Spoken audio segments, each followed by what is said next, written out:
process of bunting after our last Zoom meeting last week. A few of you said that you wanted a little bit of instruction on bunting, which is a very important aspect of our offensive game. Pretty much you'll be using bunting either to advance runners, for some of you to even get on base as for a base hit. So we're going to go over a few things, a few important reminders when bunting, from the feet all the way up to the hands. So stay tuned. When we're in a game situation and you're looking down at me at third base and I give you the bunt signal, your first thing to do when you're in that situation is to make sure that you give your best chance of getting the ball in play and a good bunt, which would be right in front of the pitcher from third base foul line to first base foul line, right in that little gray zone there. So what you'll be doing is you're going to be moving up to the front of the box. So your back foot will be in line with the front of the plate.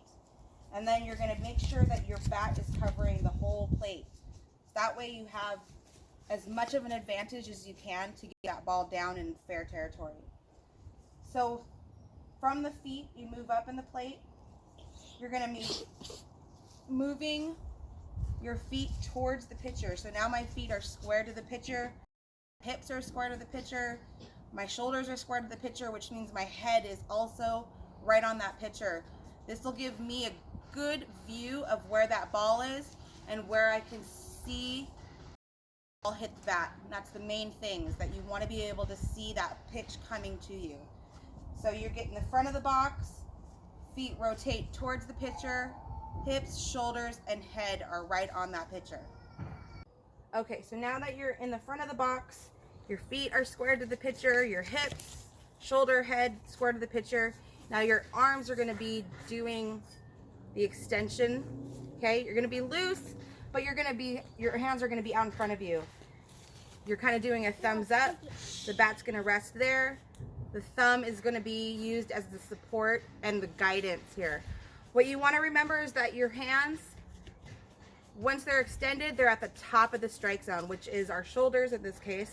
So our strike zone is here, the top. Now we're bending our knees, our back knees, to get to the low of the strike zone. You're never dropping your hands. Once you drop your hands, your view of the bat and the ball and the connection you're trying to make is gone. You're not going to be able to see that connection to get that ball in fair territory. So stay extended, hands at the top of the strike zone, bending the knees to get to the low end of the strike zone. Okay, no bat. You want to have the bat at a slight angle. That way you can kind of have a little bit more control and you have your best advantage in trying to get that ball in fair play. Okay, so just to recap the basics of the bunt, you're going to square up to the pitcher from your feet to your head, hands extended at the top of the strike zone, and using your knees to bend up and down from the top of the strike zone to the bottom of the strike zone. Everybody will have their own way of doing it, but I think that these basic 3 things that you need to think about will give you a much more successful rate of getting that ball into play and either advancing that runner or getting a base hit.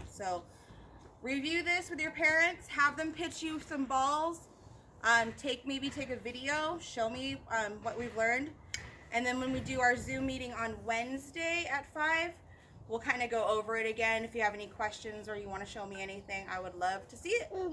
All right, thank you. I hope you guys are doing great. We'll see you later.